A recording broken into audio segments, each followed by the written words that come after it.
As of mid-May 2025, there have been no confirmed reports of Libyan authorities releasing black prisoners.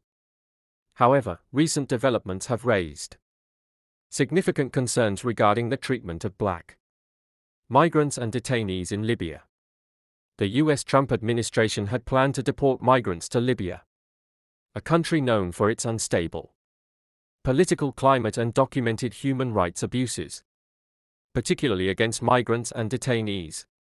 This plan was met with legal challenges, and on May 7, 2025, a U.S. federal judge blocked the deportations, stating that such actions would violate a prior court order ensuring migrants' rights to due process. Human rights organizations have long criticized Libya for its treatment of migrants, especially those from sub-Saharan Africa. Reports have highlighted instances of arbitrary arrests, torture, and other forms of mistreatment in detention centers.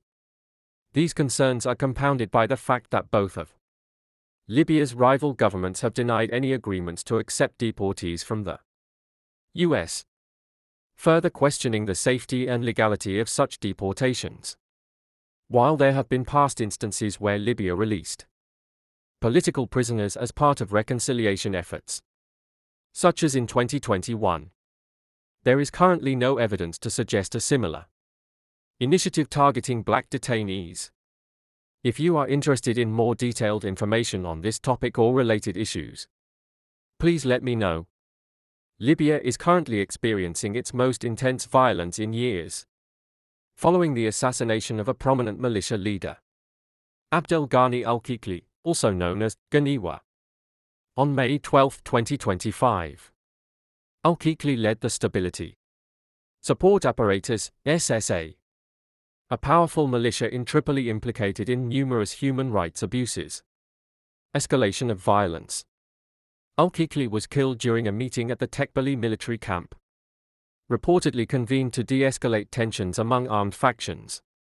His death triggered fierce clashes between the SSA and rival militias, particularly the 444th Brigade, aligned with Prime Minister Abdul Hamid Dbeiba. The fighting spread across Tripoli, especially in the Abu Salim and Salah Eddin neighborhoods, leading to at least 6 deaths and widespread disruption.